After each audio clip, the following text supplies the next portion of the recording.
बिल्कुल एक साफ बात हमें एक दूसरे के साथ करनी चाहिए।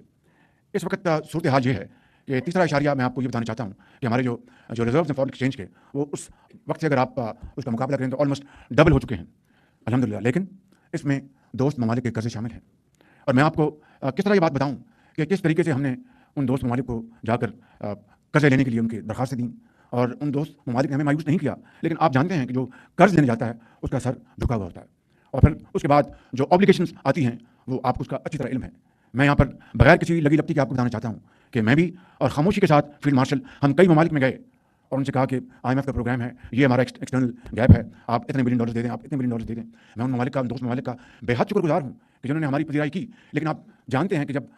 कोई किसी से मांगने जाता है तो अपनी इज्जत नफ्स के ऊपर वो उसकी कीमत उसको चुकानी पड़ती है, कॉम्प्रोमाइज़ करना पड़ता है और फिर बाद में कोई ऐसा कहीं से ख्वाहिश आ जाए तो उस ख्वाहिश को वो कितनी भी